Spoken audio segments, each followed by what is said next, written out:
Alright, hello and welcome to the channel. If this is your first time here, thanks for finding me first of all, and make sure you do subscribe so you don't miss any other EV news, reviews, road trips, and the like. So it is now 2024, and I wanted to talk about some of the trends and upcoming things that I am either most excited for or kind of most interested in keeping track of and keeping an eye on in 2024. So come along with me and let's drive.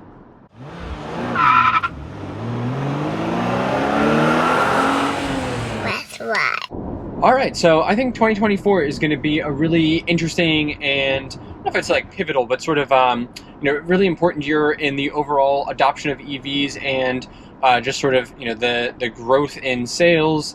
More and more people, especially from the mainstream, shifting over from early adopters, moving into EVs. And we've got a lot of interesting and compelling options coming out. Plus, just the state of the EV industry overall is really going to be seeing some meaningful changes. So I wanted to talk about all of that, share some of my thoughts with you all there, and hear back from you about what you are most interested in and the kind of things that you want to see from the channel in 2024. So first off, just a little bit of like channel programming news. Obviously, since we've got the Rivian now, I can't just totally be TeslaTyler anymore, so I'm going to be rebranding here to the eVenture family, kind of covering our bases in the fact that it's not only Tesla content, even though we'll still be featuring quite a bit of that coming from the Model Y here, but we're also going to have just a ton of stuff from the Rivian R1S. We still haven't had a chance to do like our in-depth review yet. We're about a month into ownership, so that should be coming soon. And we've got a bunch of road trips planned for that since that's our sort of main family car now. So we got all of that stuff, but I also just want to focus more sort of on all EVs as well as the industry transitions that we should be seeing there. We also added solar this year, so check out the in-depth video I did just sort of breaking down all the numbers and facts and figures and stuff on that. I have a little bit more of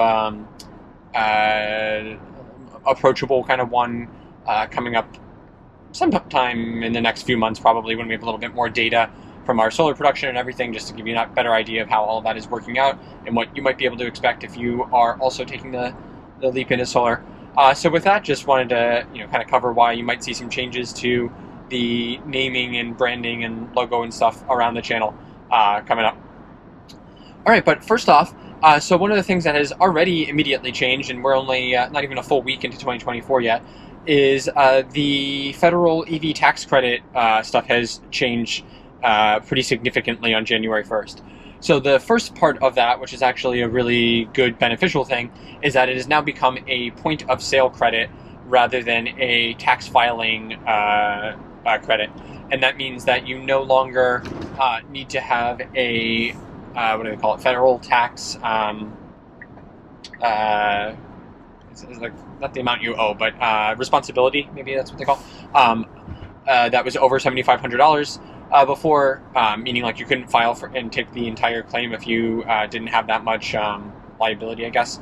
Once again, I'm not a tax expert by any means here, so make sure you actually talk to a CPA about this stuff. But the benefit here is that more people will theoretically be eligible for it, and you can get it right away. You don't have to wait till tax filing time. So I think that's great. That's kind of going back to like what we had before the latest EV infrastructure bill, and like what we were able to take advantage of on our very first Tesla. But the big downside here, and the thing that is actually probably going to keep most people from getting the credit, is that they updated the eligibility requirements for vehicle component sourcing.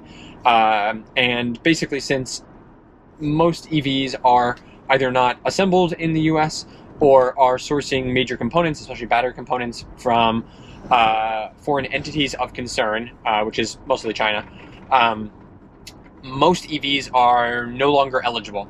So there are only 5 total EVs now that are still technically eligible. It is all variants of the Tesla Model Y. It is only the cheapest version of the, or sorry, not that cheap, the most expensive version of the Model 3, and the one with the not the LFP batteries, but the I think so. Anyway, that one, and then the Chevy Bolt, which is going out of production, and I believe the Rivian R1s are both the T and the S are still eligible, but like you basically cannot spec it up at all from the absolute cheapest version. Otherwise, it goes over the $80,000 limit, and you won't be eligible either. So basically, tons of limits there, and very few models are going to be eligible for that tax credit now, which I think is a huge downside. And unfortunately, it basically seems like rather than being used to incentivize more and more people to get into EVs, what is happening is that the tax credits are just being used as a way to essentially punish manufacturers from sourcing components from China, and it's actually benefiting more plug-in hybrids than it is EVs, which I think goes counter to the spirit of the entire thing, but everybody was, I'm sure, is going to jump in the comments and disagree with me, because anytime I post anything about it, I just get piled on about how it's working. So anyway, sorry, you're probably not going to get much of a benefit from that in 2024. The one thing that it does seem like is actually having a benefit from these tax credits, though, is more and more manufacturers are shifting production to the U.S. So especially down in the South, between Chattanooga, Spartanburg, South Carolina, Chattanooga's in Tennessee, and like sort of the Atlanta area around Georgia, there are more and more EV manufacturers starting to either ramp up production there. So Volkswagen is doing that with the ID4 now in Chattanooga. I believe it is Hyundai and Kia that will start producing the, I don't remember exactly which models, but I believe it's EV6 and EV9 eventually will be produced down there in like another year or two. And then Rivian is just breaking ground and has final approvals and everything for their Georgia-based factory for the R2s. So it is actually, in some way helping to incentivize more production moving to the U.S., which I think is great, to create jobs there, and bring more of this like high-skilled EV production type of stuff to the U.S. So that's really great to see, and I'm glad it's having that effect. I just wish that some of these incentive things would have had a little bit more of like a ramp-in period, so that, or ramp-down period maybe, so that manufacturers would have like time to do that and still get benefit from, and customers would still have the benefit of getting the credits on new EVs, but not quite happening that way.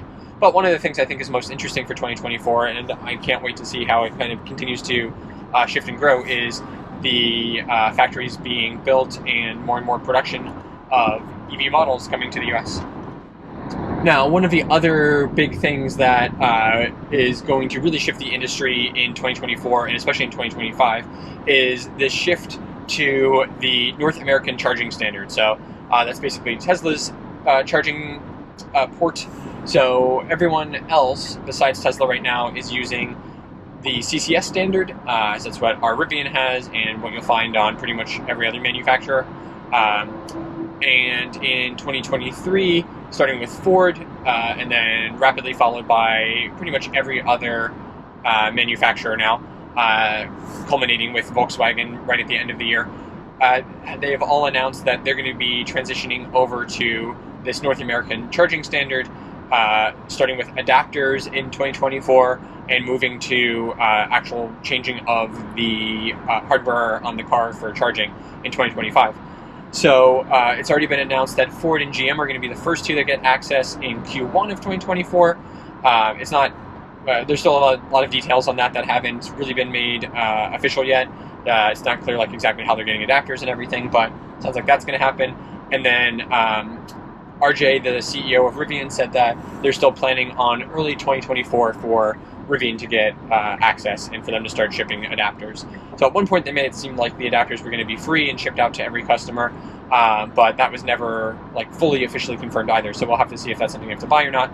But we've also seen a couple of charging accessory manufacturers start to basically announce their plans and start showing versions of some of the adapters that they're going to have, basically. So if you've seen like one of the ones that go the other way, like the Tesla to CCS ones, or sorry, the CCS to Tesla ones that you can use on your Tesla to charge at like Electrify America and stuff.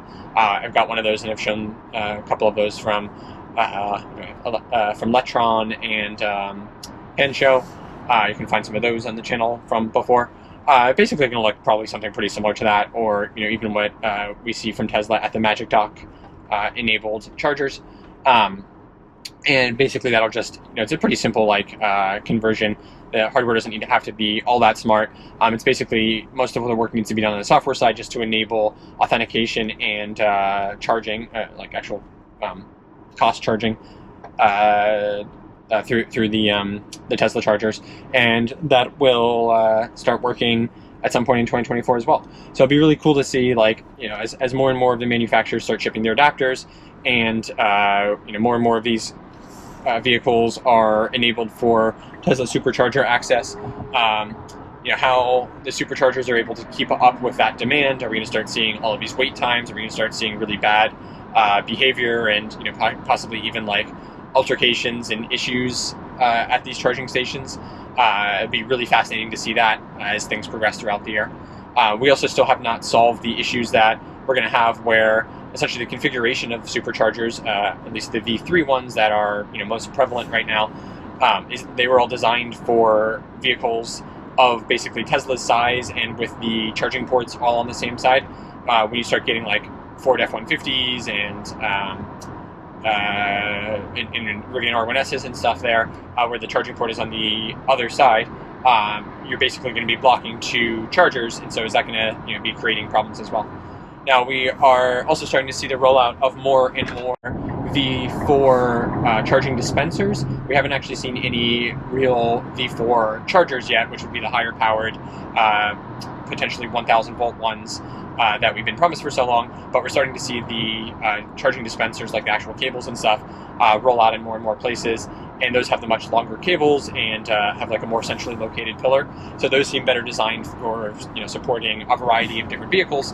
So I think that's going to help a lot, but they need to be deployed in significantly more places for that to really pan out.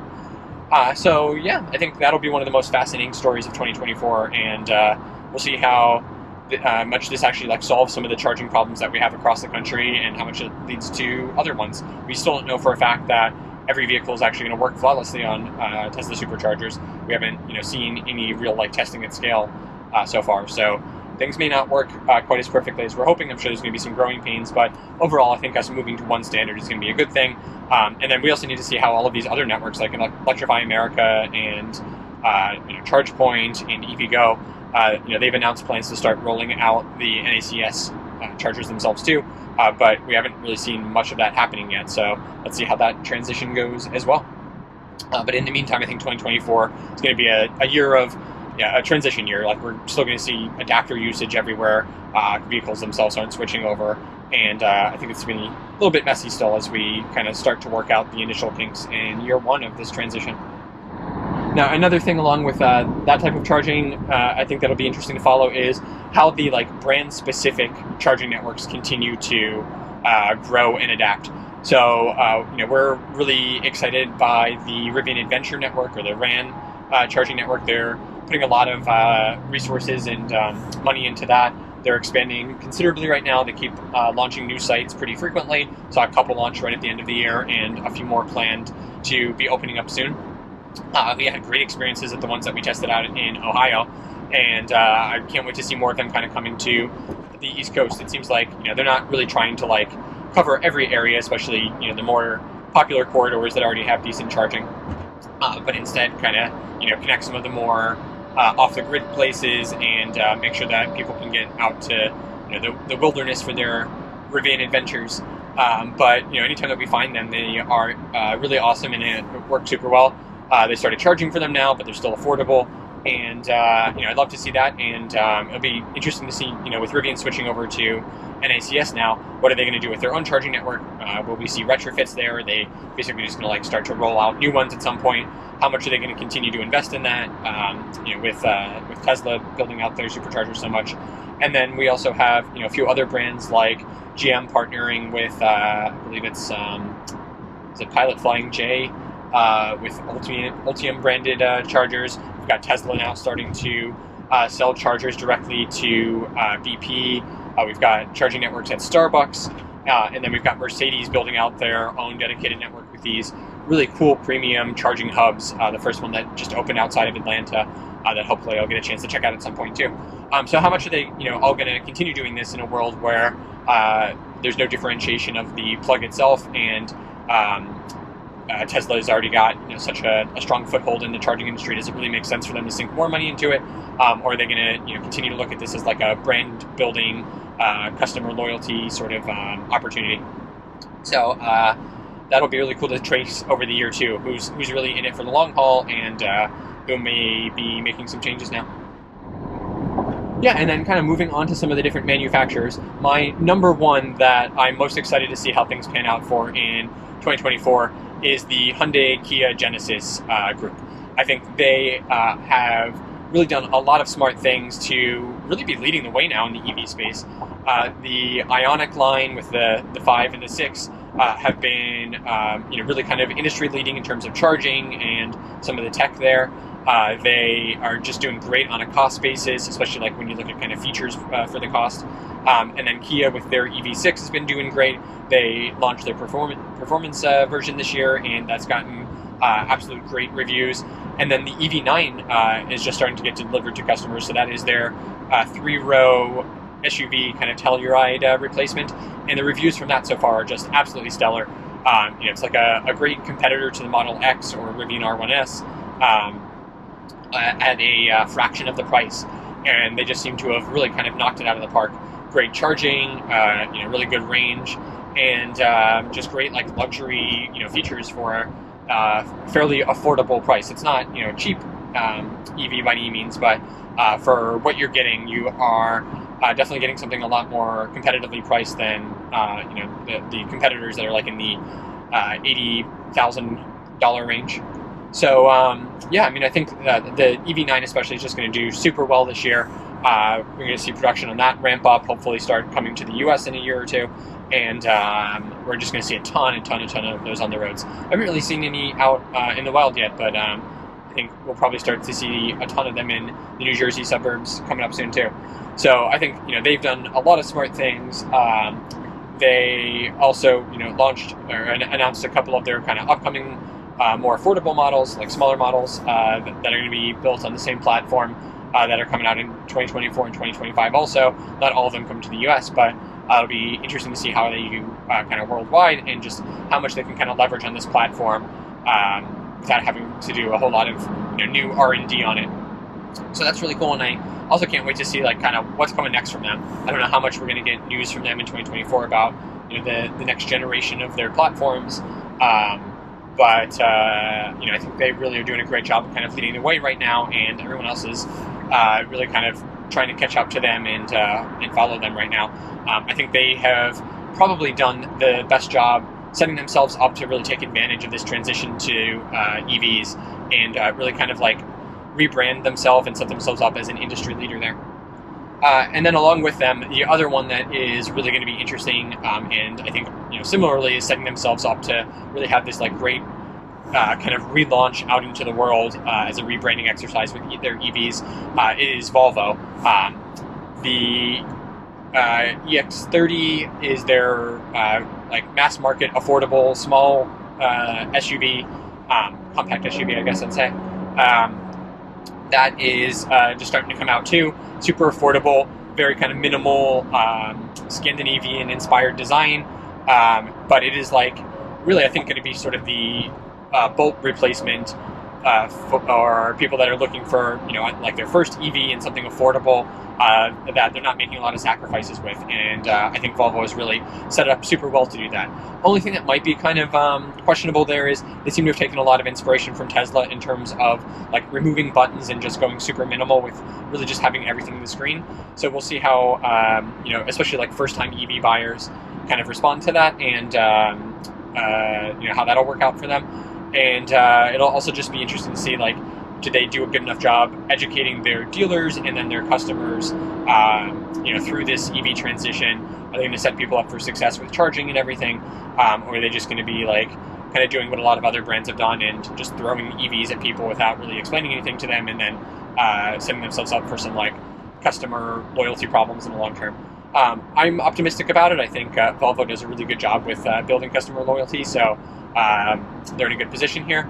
And with that coming out, and then longer term, what I'm also super excited for is the EX90, which is going to be their larger 3-row SUV, and like a much more optimal kind of family car for larger family. That is kind of delayed right now. We don't know exactly when that's going to come out, but I'm excited to keep track of that, and hopefully we'll get some news on when that's going to be available. We just got like pricing information and stuff toward the end of the year, so I think it won't be too much longer before we get a little bit more official detail on like what's going to happen with the launch of that and everything. And I think that's going to be incredibly popular too. Great price point there, and a lot of nice luxury features in a not super luxury priced car. That might be what ends up replacing our Model Y, depending on when it ends up coming out. And then along with Volvo, Polestar's also got a lot of interesting things coming out. I think Polestar is like quietly doing a great job of doing this like direct-to-consumer thing. Their cars are you really get a lot for the money as well, and you just don't like hear a ton about them. But everyone that I know that ends up getting one really seems to love it and comes back to the brand. So it'll be exciting to see like now with them rolling out the 3. And having announced the 4 and the 5 and the 6, very confusing names, but that's a separate issue. Just sort of like how that rollout goes, and how they kind of build up the brand and get more and more cars out on the road next year. All right, and then I think kind of rounding out what I think are probably the 3 biggest like brand stories of the year, a little bit less positively, is GM. GM's got to figure out what they're doing with their EV rollout. They just killed the Bolt, which was like basically the only EV that they were successfully delivering in any meaningful numbers. They've had just like countless issue and delay after delay with their Ultium platform. They just issued a stop sale on the Blazer after a bunch of issues there. They delayed the Equinox rollout and basically canceled the cheapest version of that. And it's just like not going well. They're having issues rolling out basically all of the versions on all vehicles on the Ultium platform at any scale. And then they just announced that they're going to bring the Bolt back, but it's going to be several years now, and that'll be Ultium also. So basically, with the Bolt getting killed, they have like no real mass market EVs that they are going to be delivering in 2024. So just really disappointing to see, and just don't get a lot of like confidence from their leadership that they're going to find any solution to this, and that they are even like have any sort of like real strategy that's going to work out with EVs. Just feels like they're constantly behind the ball here and trying to play catch up with everybody else, and like they're just not getting anywhere. It's been an entire year, over a year now, of like delays with Ultium, and just like not getting a lot of positive vibes from that. So let's see, 2024 is really going to be a make or break year for them. They've got to get some of this stuff figured out and get some real progress on it. Then next up, like, I don't know exactly how much we should expect to hear from Ford in 2024. I think the interesting stories with them are going to be, do we hear much about sort of their next generation EV platforms coming after Mach-E and F-150? Both are doing like pretty well. They set record numbers in Q4. They're doing well year over year, but then on the other side, like, they keep announcing that they're like cutting production, that they're seeing weaker demand than they expected, and we're just getting like very mixed messages from Ford, and it's really hard to understand what's going on there. They're also facing a ton of pushback from their dealers and the unions about their strategy with moving toward more of a like direct-to-consumer-ish type model with their push to EVs and having chargers at dealerships, with doing like EV incentive and education programs. So it just really feels like Ford's up against a ton of headwinds, and it's really kind of disappointing, because coming into 2023, I was super optimistic about Ford's plans. Mach-E was doing super great. F-150 was like the first EV pickup that you could actually get and get at an affordable price. And it just sort of seems like they're losing momentum, and not much is really happening there. So let's see if 2024 continues that, or if they're able to kind of turn things back around and get on a good track or not. And then moving on to like some of the less legacy model manufacturers, and starting with Rivian, which obviously we're super interested in now. We don't probably expect to hear a whole lot of new things in terms of like product lineup in 2024. We might hear a little bit more about R2, which would be great, but there's still like we're not expecting really production to really be ramped up and going until 2026 for that. The factory is underway now, but it's going to take a while to get that finished and ramp up production there. So we might get like some more news about some of the features and specs and stuff, but I don't think we're going to get like final details because we're just still too far out. We probably won't get pricing or anything either. It really wouldn't make sense to announce too much of that too early because you only set customers' expectations unfairly at this point. So we'll see. I think if anything, we might see a couple more variants. We haven't seen the standard battery pack come out yet, so that might be happening in 2024. Dual motor came out, and we just got Max Pack, but it's not available like in every configuration yet. So we might see that. We're also hearing more and more about like sort of a refresh on the R1s now that might bring something like a heat pump. So I didn't realize that they don't actually have a heat pump in the R1s right now, which is part of why the efficiency is much worse in cold weather. So that would be a great upgrade and something I wish we had, but not a deal breaker. So it'd be cool to see that, and just also what else they kind of roll out in a refresh. It'd also just be interesting to see they sort of do the Tesla thing and what they've been doing so far, which is like just kind of rolling out things that they're ready, or are they going to do a little bit more of like a sort of traditional or like something analogous to what Tesla's doing with the Highland and the Model 3 now, where it is like kind of point in time like refresh of the vehicle. And then I think one of the biggest things with Rivian is just going to be like this shift now from the delivery vehicles no longer being exclusive with Amazon to having more partners with that. So we've got the announcement of like their first partner already, but I think we're going to see a whole lot more in 2024, and it seems like they're going to have a huge push on that. And production for that is super high, and their margins seem to be pretty good on that. So I think that they're going to continue focusing on that, and we'll see more and more of those coming out in 2024. And then, of course, you can't not mention Tesla. I think 2024, though, is going to be kind of like a little bit of a low-key year for Tesla. Cybertruck is no longer, on the horizon. It's being delivered now. It seems like in 2023, they delivered, we're thinking somewhere under 750 vehicles was the last thing that I saw, at least according to registration numbers. Even that may be a little bit high. We haven't seen like a whole lot of customers taking delivery on social media and stuff, so it's been a fairly quiet rollout so far after the launch event. And we're only seeing like these $120,000 Founders Edition Series ones so far. So we've got to see the other ones roll out still as well. But this was never meant to be like a huge mass market vehicle. So it's not going to be like a massive needle mover for Tesla. There's not going to be like too much new in terms of the vehicles that are already out there. We should see the Model 3 Highland refresh hit North America sometime in 2024. We may see I forget the code name of it, but the Model Y refresh come out in 2024 as well. But we're really not expecting like too much major there. We'll probably see a number of like software improvements and things, especially to autopilot and FSD. And we'll see kind of how Tesla continues to wade through the regulatory issues and pressure that they've been getting in late 2023. But I think that's kind of it. Like from a product roadmap, I don't know that we're really going to see all that much like big and new in 2024 from Tesla. Really don't think we're going to see the Roadster. I don't think there's going to be like too much more in terms of the Optimus robot or anything like that. So let's see what they do to keep interest up. But I think really 2024 is going to be sort of more just like a continued production and scaling year for Tesla. But we'll see how they kind of hold up to the competition. There's a lot more coming now, and it's not going to be so easy for them to kind of just get by with what they've got out there right now in 2024. All right, and then the others like Lucid and Fisker could be an interesting year for them. Lucid, just officially launched the Gravity SUV, which I think is really exciting and one of the most interesting EVs that was most recently launched. Can't wait to get a chance to check one out in person. I had a couple of opportunities to see one in New York, and timing just didn't work out. So hopefully I will get a chance to do that quite soon.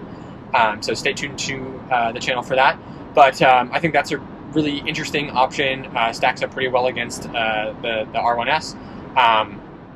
But we'll see, kind of how they actually do with deliveries and ramping that up and everything.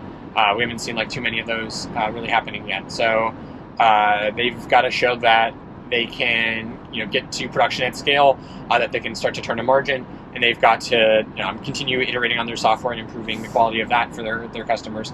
But I think if Gravity comes out and they're able to basically meet demand with that, could be a good kind of changeover of things for them to really be ramping up production and start to actually see some profits. They're in a fine place with their financial backing and everything, but they can't just continue that forever. They've got to eventually kind of turn over and come to the other side of the profit curve. And we're just starting to see some of the early signs of that from Nivion. So Lucid is hopefully going to be the next one there. And then Fisker, they have now launched their Ocean SUV. I saw one of those in person at their showroom, and we're seeing a couple of those on the road now. So they are coming out now as well. It'll be very interesting to see kind of how Fisker continues to evolve as a brand. I think a lot of us are skeptical about how they're going to hold up, just with a lot of issues that they've had in the past so far with the brand overall. But it seems like they're on better ground now, and they've actually got some stuff coming out. So let's see how they continue to do with that. If we see any major issues as more and more customers take delivery as they kind of scale that up. But I'm optimistic for them, and let's see if Fisker can hold out as a brand and eke out some profits as well. All right, so I think one of the other really big stories, especially on the global front, is going to be the continued rise of the Chinese EV manufacturers. So BYD especially has been growing considerably and is basically poised to potentially overtake Tesla as the world's largest EV manufacturer. And who knows even beyond that? It may not just be limited to EVs in the future. They may, if things kind of continue this way, become the largest vehicle manufacturer. Now, at this point, there's no signs of them necessarily moving into the U.S., especially with the tariffs and other challenges of moving in. But we do have basically multiple Chinese-produced EVs that are going to be available in the U.S. market. So Polestar is actually a Chinese-manufactured brand under the Geely umbrella, and the Volvo will be is as well. So we'll have to see if it continues where no other large manufacturers from China are selling in the U.S., or if they kind of take the hit on those tariffs and actually try to make a bigger entry. And then even if they don't, just at the global scale, I think it'll be a big story of 2024, just how much they continue to take market share and sort of impose dominance on the industry at large. And then another brand I forgot to mention is VinFast. Just kind of goes under the radar a little bit. Not the most compelling vehicle. They had a pretty rocky rollout in 2023, but they did actually deliver some vehicles. We just saw one actually driving on the road in Vancouver. Haven't seen any in the U.S. yet, but they are theoretically delivering them. So we'll see how that story goes as well. Are they able to bring out some of their other models here? Do they continue to push into the U.S. marketplace? Can they improve their quality and essentially become like the next Kia or Hyundai?